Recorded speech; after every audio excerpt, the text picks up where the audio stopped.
यह प्रवचन दिनांक 4 फरवरी 2017 को प्रातःकाल जलालगढ़ में श्री महेंद्र प्रसाद साज जी के द्वारा इस सत्संग में पूज्यपाद गुरु श्री स्वामी भगीरथ दास जी महाराज के द्वारा हो रहा है।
अध्यात्म ज्ञान को समझने के लिए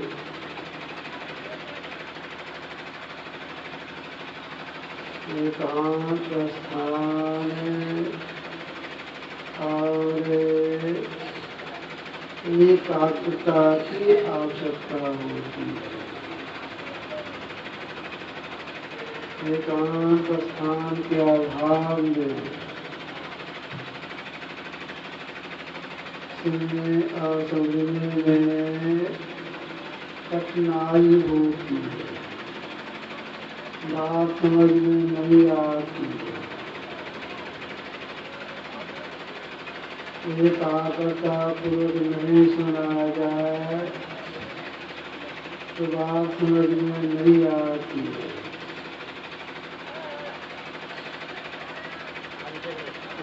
मंच के दाहिने तरफ में जोर की आवाज हो रही है। मंच के आगे आप लोग पीछे की आवाज आ रही है, तो आप लोग सुनने में दिक्कत होती हो। अगर कुछ एकाग्रता से सुनेंगे तो कुछ बात समझ में आएगी। दोनों संस्कार को समेट करके सुनने में लगाने का प्रयास करेंगे। भगवान श्री राम जय पिता की आदि से 14 वर्षों के जंगल गए तो वाल्मीकि जी आश्रम पर गए। आपस में प्राण प्राप्ति हुआ। भगवान श्री राम ने कहा, हे मुने, हम पिता की आदेश से 14 वर्षों के जंगल में रहने के लिए आए हैं और आप तो जंगल में रहते ही हैं। कोई ऐसा स्थान बता दें जहाँ हम लोग ठीक ठाक जा सकें।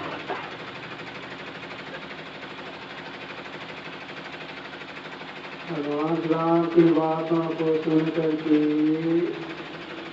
वाल्मीकि जी जो ब्रह्म ऋषि थे, उन्होंने कहा, किनसे कहा? राम से कहा,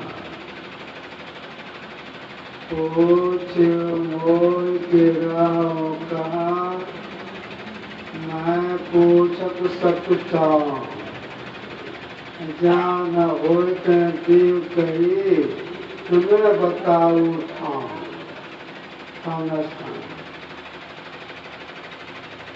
आप मुझसे पूछते हैं तो मैं कहाँ रहूं, तो मैं आपसे यह जानना चाहता हूँ, पहले आप यह बताइए आप कहाँ नहीं हैं। जहाँ आप रहने के लिए कहेंगे जहाँ आप कहेंगे मैं यहाँ नहीं हूँ, वही आपके रहने का स्थान बताऊंगा। मतलब क्या है, आप सब जगह हैं। तो महाराज के सामने खड़े थे, अपने हाथ से 3.5 हाथ किए थे, तो शरीर को नहीं कह रहे हैं। आप का स्थान बताइए जहाँ आप नहीं है। शरीर का खड़ा था, आलू के सामने में खड़ा था। मतलब क्या हो गया, राम के शरीर में जो व्यापक आत्म तत्व है वह सब जगह है, उससे कहीं भी खाली नहीं है। सृष्टि के कण कण में वह तत्व व्यापक होकर के अपना मंडल बाहर रखा है।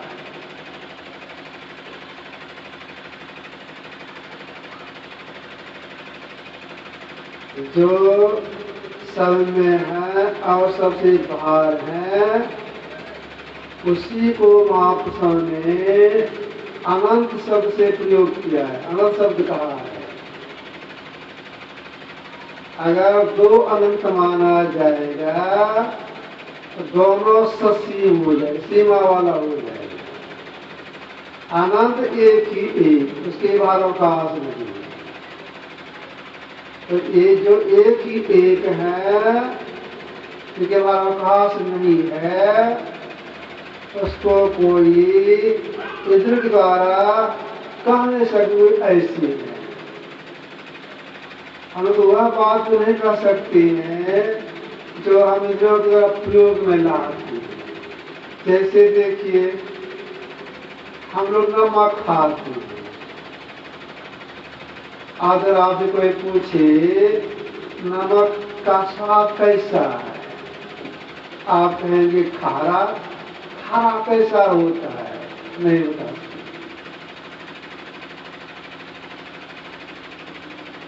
केला खाए कैसा लगा, तो मीठा।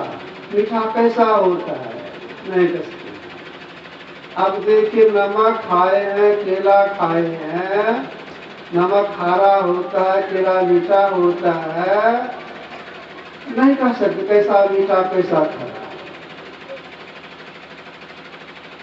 वह जो अनंत शक्ति है इंद्रियों के ज्ञान से परी है, उसको कोई मुंह से कह नहीं सकती है। ये वाणी का विचार नहीं है। भगवान श्री राम और उनके गुरु महाराज वशिष्ठ मिले, दोनों बैठे हुए, आध्यात्मिक चर्चा चल रही थी।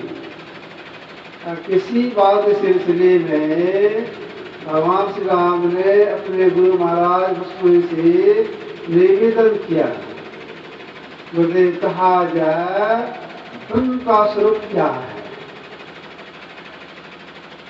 जैसे भगवान श्री राम ने निवेदन किया, मुझे कहा जाए ब्रह्म का स्वरूप क्या है, वशिष्ठ मुनि जो कुछ बोल रहे थे बिल्कुल चुप हो गए, कुछ नहीं बोलने लग गए। वहां के मन में हुआ गंभीर प्रश्न है, सोच को उत्तर दे। प्रतीक्षा में चुपचाप बैठे, और तो भगवान उधर वशिष्ठ मुनि चुपचाप बैठे हुए हैं। भगवान आप प्रतीक्षा में क्या उत्तर देते हैं। तो कुछ देर हो गई, तब फिर निवेदन करते हैं, हमारा मुझे कहा जाए ब्रह्म का स्वरूप क्या है। वशिष्ठ मुनि चुपचाप बैठी, आंख भी नहीं खोली।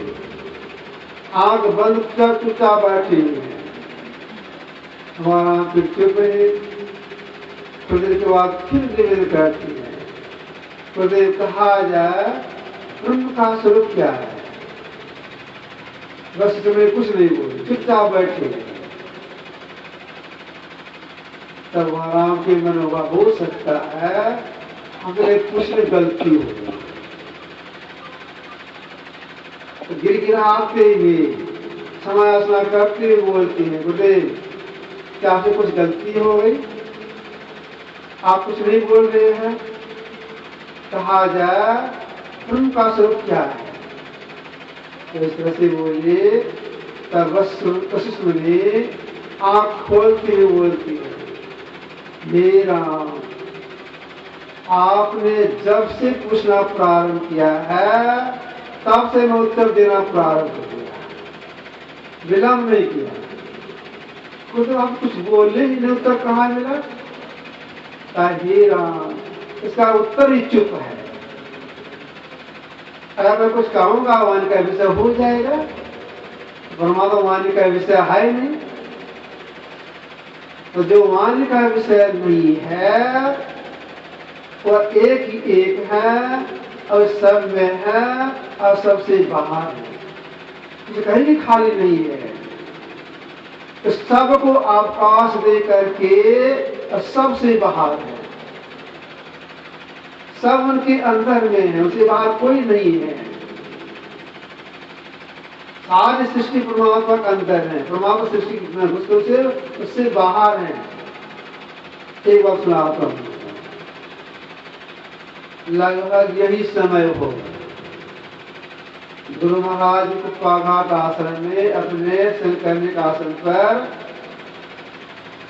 लेटे हुए थे, चित लेटे हुए थे। अनंत के समीप में खड़ा था। हमको देखते हुए हमसे पूछते हैं, रे भैया जी हजूर, बेटा तुम हमसे बार बार पूछते हो, आज मैं तुमसे पूछता हूं, बोलो गुरु ही घर है, इसका क्या उत्तर हो, क्या माने हुआ? क्या पूछे गुरु महाराज जी? गुरु ही घर है, इसका माने क्या हो, बोलो। हम सोचने लग गए, गुरु ही घर है, इसका क्या माने होगा? अवतार गुरुराज प्रतीक्षा में क्या उत्तर देता है? हम खड़े कर सोच रहे हैं इसका क्या माने होगा। हमको लगता लगभग 8-9 मिनट हो गया होगा, मेरी बुद्धि काम नहीं, इसका क्या माने होगा। तब मैं हाथ जोड़ते कहा, कहाँ समझ में आवे, कहा जाएगा की माने। गुरुजी बोले, अरे गुरु माने परमात्मा, परमात्मा सबके घर है, मतलब सारी सृष्टि परमात्मा के अंदर है। परमात्मा सबको अपने अंदर रख करके सबसे बाहर है। कितने बाहर है इसका कोई माप जोख नहीं है। इसलिए उनके कहा गया निरुपम, निरुपम न उपमा आन राम समान राम निगम कहे। कितने सुंदर है, कितने बलवान है, कितने लंबे चौड़े हैं, कितने सूक्ष्म है, कि कोई उपमा नहीं है। जो ऐसे परमात्मा है उनके लिए कहा गया है कि बस्ती न सुन बस्ती अगम अगोचर ऐसा, उसको न कोई बस्ती कह सकते हैं, न सुन कह सकते हैं, क्या कह सकते हैं, मन का विषय नहीं है। जो वाणी का विषय नहीं है उनका कभी जन्म नहीं होता है, याद रखिए, उसकी कभी मृत्यु नहीं होती है। कर्ता एक अगम है आप, वाके कोई माई न बाप, कर्ता के बंधु में नारी, सदा अखंड अगम अपारी, कर्ता को खावे न पीवे, कर्ता कबू मरे न जीवे, कर्तक रूप न रेखा, कर्तक वर्ण न देखा, जाके जात गोत्र चुनाही, महिमा उजागर वही पाई, रूप अरूप नहीं थी ना, वरण अवर नहीं थी ठा, कहे कभी विचार के तब इस कीर्तन ना, परम आपनी अगम अगोचर मा, करता एक अगम है, वाकई कोई मायन बात। जब जन्म होता तब उनके माता पिता कोई होते हैं, फिर वे जन्म ही नहीं लेते, उनके माता पिता कहां से होंगे? कवि साहब ने एक जब कहा, संपुट माय समाया सो सावरी हो, सकल मांड में मिरैया साफ कहिए सो। संपुट माय समाया सो सावरी हो, जो माँ के पेट में आ गए, माँ के घर में आ गए, तो ये सावरे परमात्मा नहीं, और परमात्मा की माया। तो परमात्मा किसको कहेंगे? अल्लाह खुदा किसको कहेंगे? सकल मांड में रमी रहिया साफ है सुर, जो सारे ब्रह्मांडों में सहनता से व्यापक होकर के उसके बाहर है, साफ है सुर, परमात्मा कहेंगे। जो ऐसे परमात्मा है उनका कोई फोटो नहीं ले सकते हैं, उनको कोई मूर्ति नहीं बना सकते हैं। इस परमात्मा के कवि साहब ने कहा, अनगढ़िया अनगढ़िया देवा कौन कृत सेवा, गढ़े देव को सर कोई पूजा निर्मी लावे भेवा, पूर्ण ब्रह्म खट स्वामी ताकुर जान रहे भेवा। अनगढ़िया देवा कौन कृत सेवा, अनगढ़िया का जो अनगढ़िया है, कोई बना नहीं सकता है, मूर्ति कोई बना सकता है, फोटो बना नहीं सकता है, वे प्रकृति पार। वे कैसे हैं? प्रकृति पार और सब उर्वासी। प्रकृति कितने हैं? प्रकृति दो है, जड़ प्रकृति, इसके 4 भाग हैं, स्थूल, सूक्ष्म, कारण, महाकारण। एक चेतन मंडल, प्रकृति पार, दोनों प्रकृतियों के परे और सब उर्वासी, और सबके भीतर में भी है। ये भीतर भी है, बाहर में भी है, फिर कहीं खाली नहीं है। जो ऐसे परमात्मा है, आप उस परमात्मा को कोई दूसरा किसी जान सकता है? नहीं जान सकते हैं। तो कैसे जाना जाएगा? जो जो से अलग हो जाएंगे वे जानेंगे। किसके द्वारा जाना जाएगा? तो अगर आपसे कोई पूछे रूप क्या है, तो आप कहेंगे जो आंख से देखा जाए। शब्द क्या है? जो कान से सुना जाए। गंध क्या है? जो नाक से जाना जाए। रस क्या है? जो विद्या से जाना जाए। स्पर्श क्या है? जो चमड़े से जाना जाए। ठीक इस तरह से जो चेतन आंखों से जाना जाए वह ईश्वर है। जिसे आंख से रूप देखते हैं, कान से सब सुनते हैं, इस तरह से जो चेतन आंखों जानने में आवे वह ईश्वर है। अचेतन आंखों सम्मुख इंद्रियां लग गई, ईश्वर की माया होगी, ईश्वर में ईश्वर की माया हो जाएगी। तो जो प्रचेतन आंखों जानने में आवे वह ईश्वर, वह परमात्मा, अल्लाह खुदा। इसके लिए क्या करना पड़ेगा?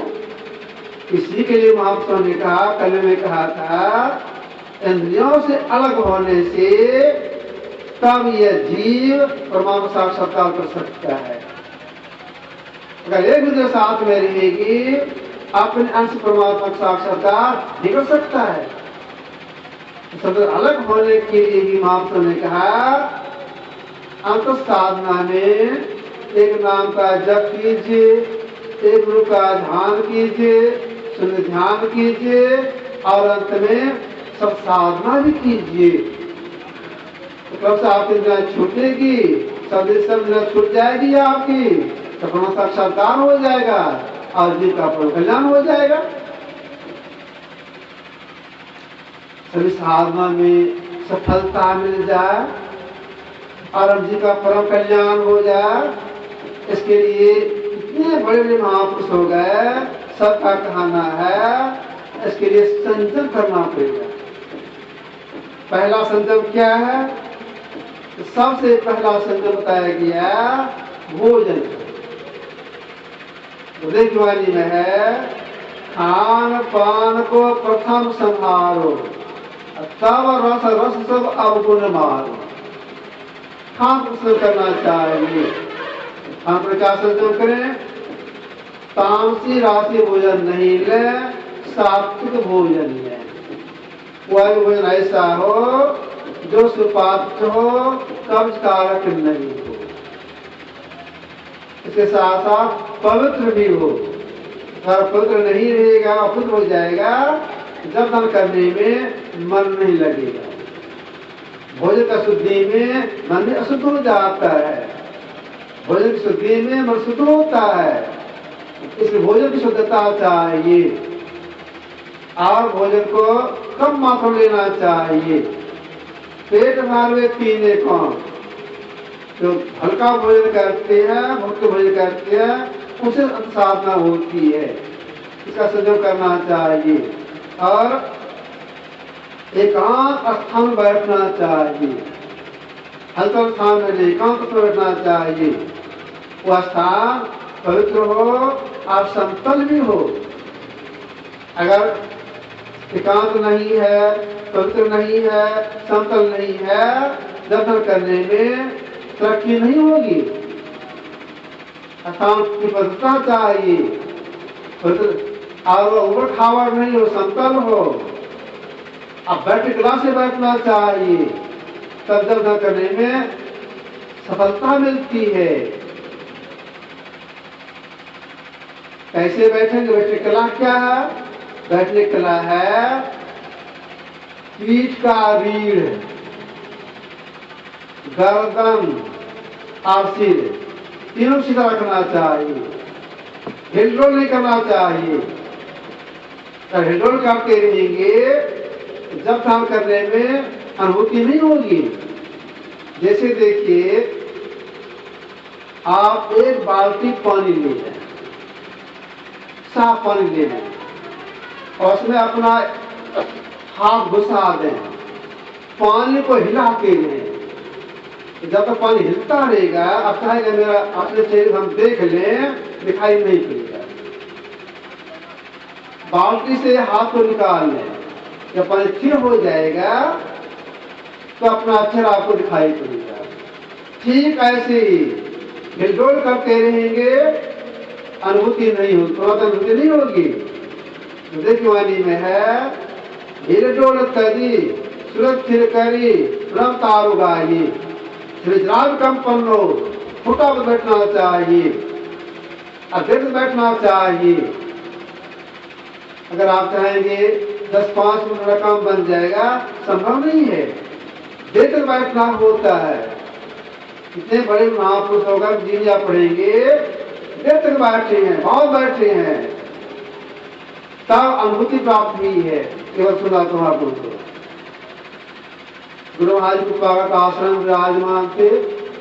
समय लगभग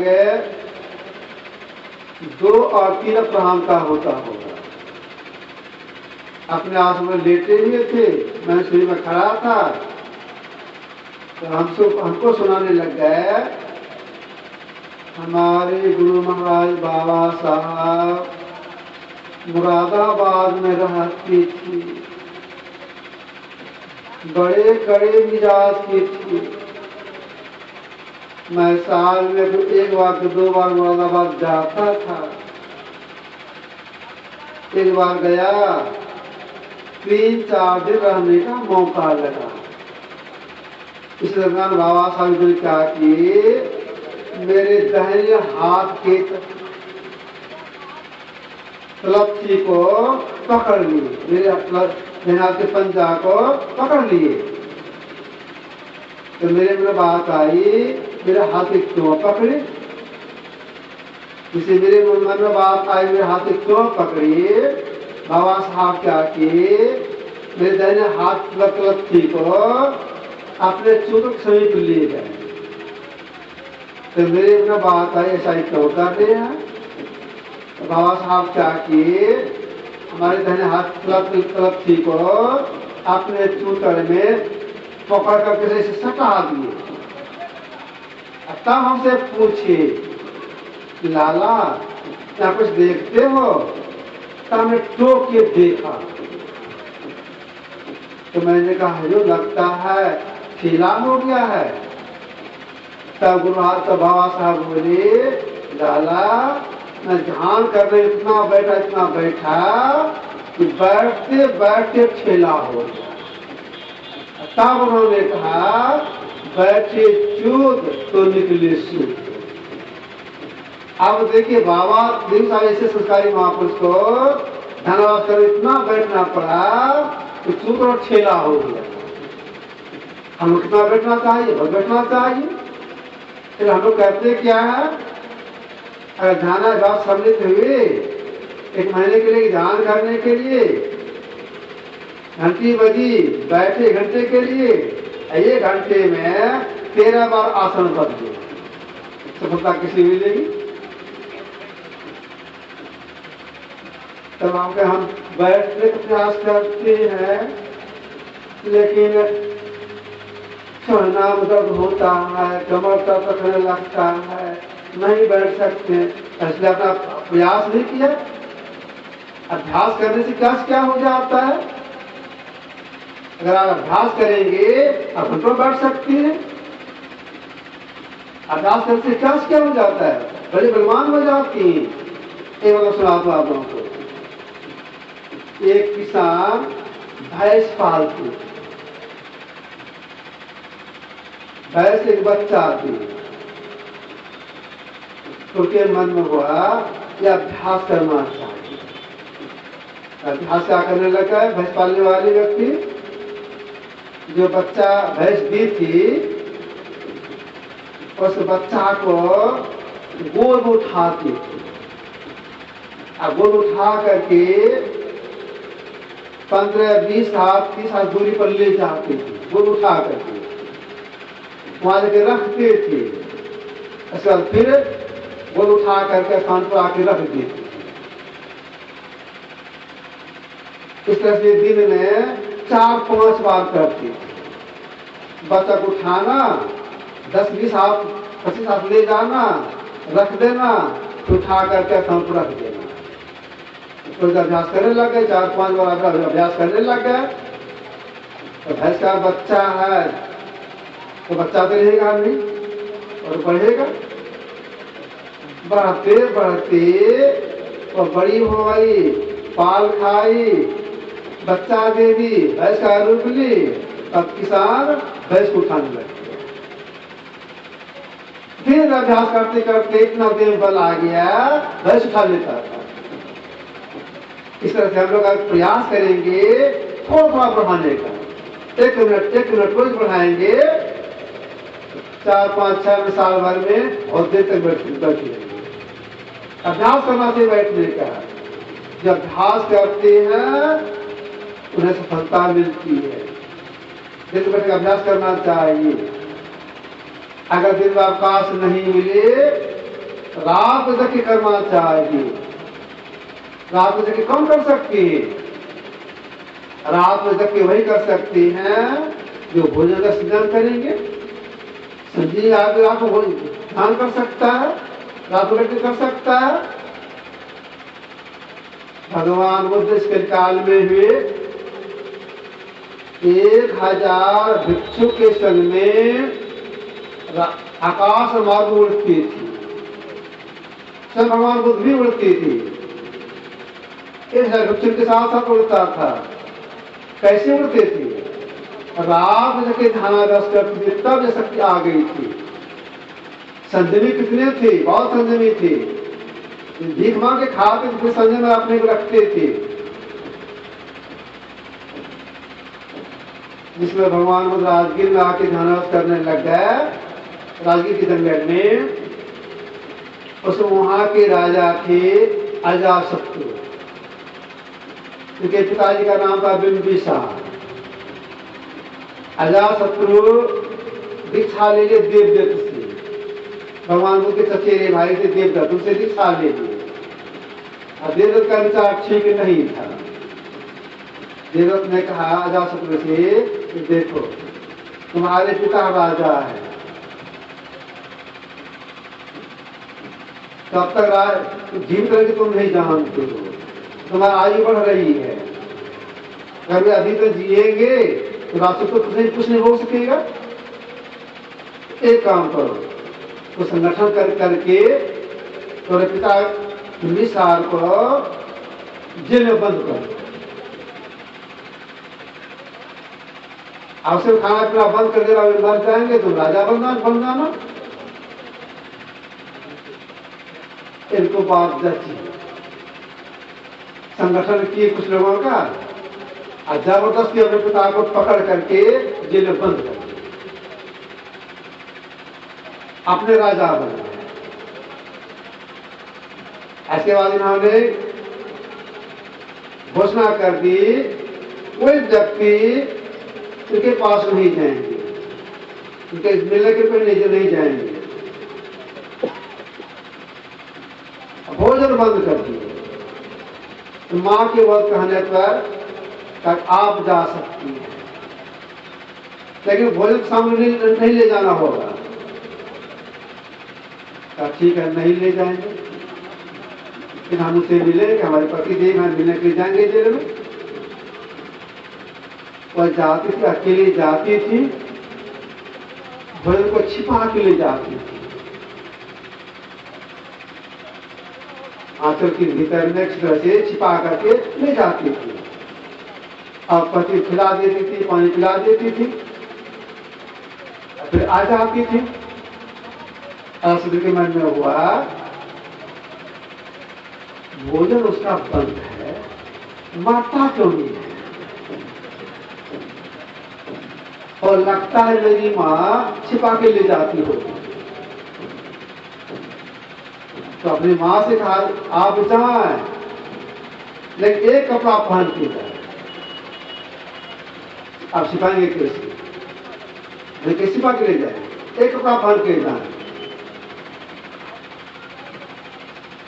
ठीक है, तुम राजा बन गए हो, राजा मानना ही पड़ेगा।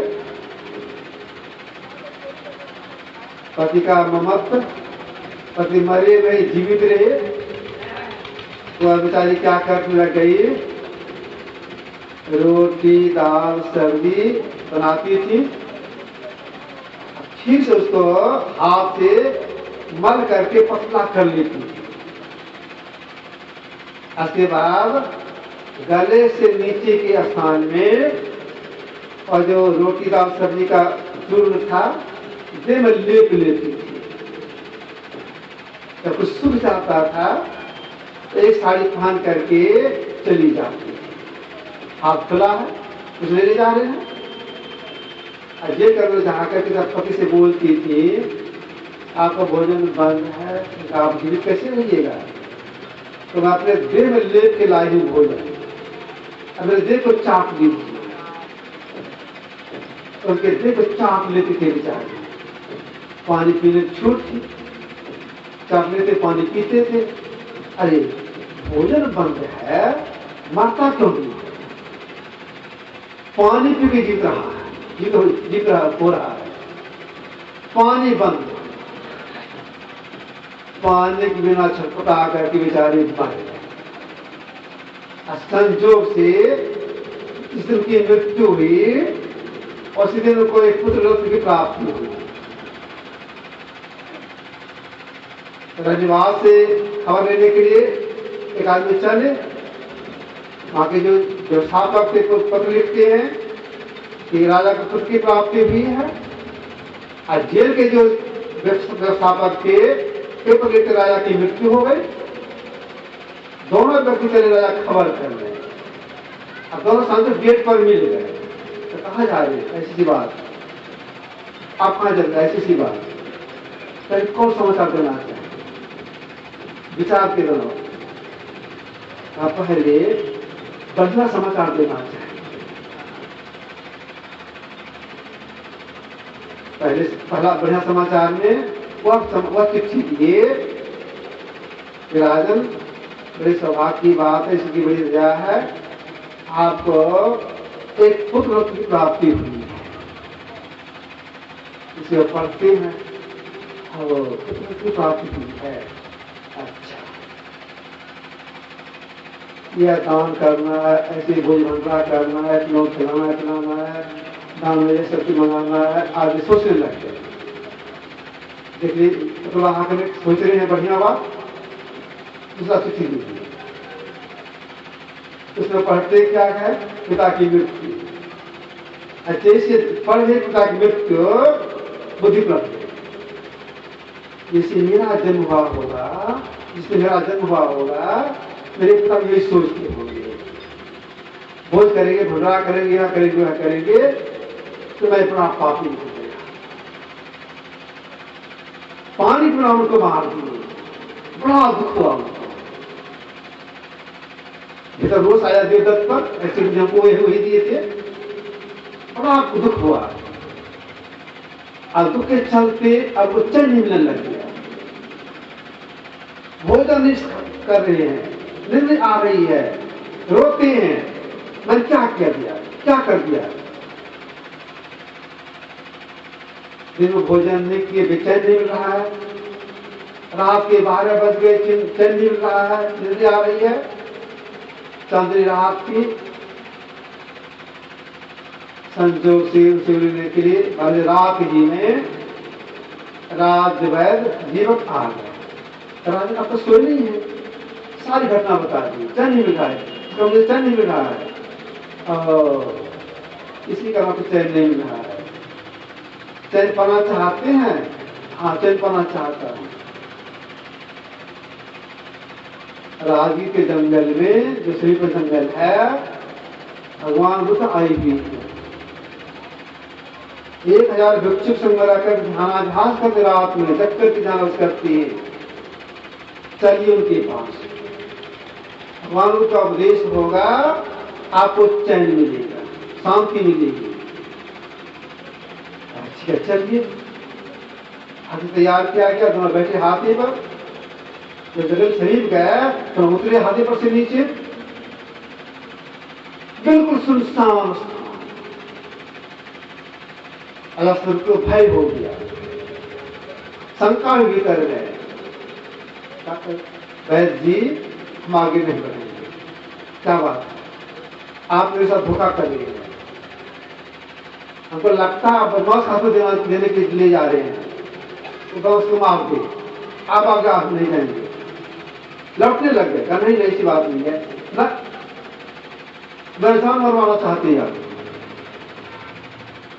चाहे 1000 आदमी होगा, जरूर कोई बात करता होगा, कोई बातचीत नहीं कर रहा है।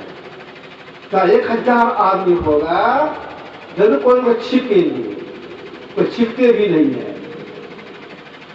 चाहे 1000 आदमी होगा, कोई हाँफेंगे जरूर, तो जहां कोई हाँफता न छिपता न बात करता है। नहीं बड़े लोग संजमी हुए लोग, चलिए समझाए बुझाए आगे बढ़े।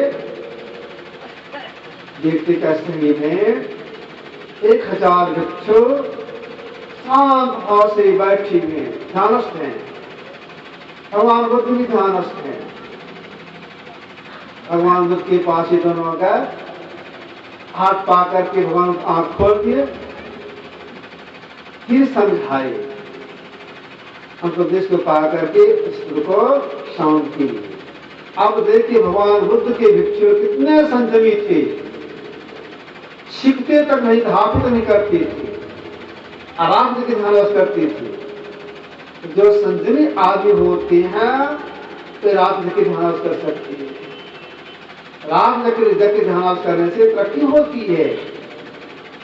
पूरा जगने का प्रयास करना चाहिए, पूरा नहीं जग सकते हैं, आधी रात से प्रयास कीजिए, और उसमें भी नहीं सक रहा है, पिछले पहाड़ जरूर चीज के उठ के बैठ के ध्यान करना चाहिए। एक संत हो गए चरणदास जी वाले, जिन्होंने कहा, दिन को हरि स्मरण करो, रैन जाकर ध्यान, भूख राखी भोजन करो, कई सोवन को दान। चार फरने जग से आगे रात में जाग, ध्यान से भी करो भजन करन को लाग। जो ने सबका दोपहर पिछले पारे चेत उठना रटो पुरुष लाभ हेत। जागे ना पिछले पहर करण गुरु मत जाप वो फल से बत रहे ताकू लागे पाप। 4 बजे की कीजिए नहीं सकते हैं पिछले जुड़ तक की कीजिए। तो जो रात बजे की ध्यान करते हैं रखी होती है। क्या जानकारी कहाँ मिलती है? क्या जानकारी सत्संग करते करते प्राप्त होता है। सत्संग को कहा गया है ज्ञान यज्ञ। पहले राजा महाराज लोग आश्रमेध जग वाजपेयी जग आदि जग करते थे। संस्कार पड़ता था समझाने का। ज्ञान का संस्कार पड़ता है मोक्ष जाने का। तो कल सत्संग हुआ, आज सत्संग हुआ, यह ज्ञान जग है। इस ज्ञान जग में जो सहयोग प्रदान किए हैं तन से मन से धन से या वचन से सही बहुत उनका संचय किया है। फिर भी मैं गुरु से प्रार्थना करता हूँ सबों का विकास हो, उन्नति हो, आगा सफल संपन्न होगा। बोलिए प्रेम से श्री सद्गुरु महाराज की। भजन की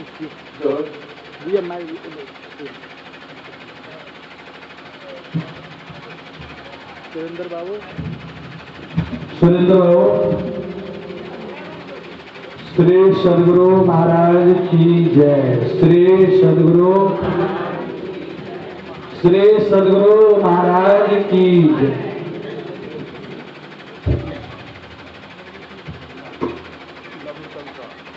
चलो चलो चलो भाई धरो गुरु पद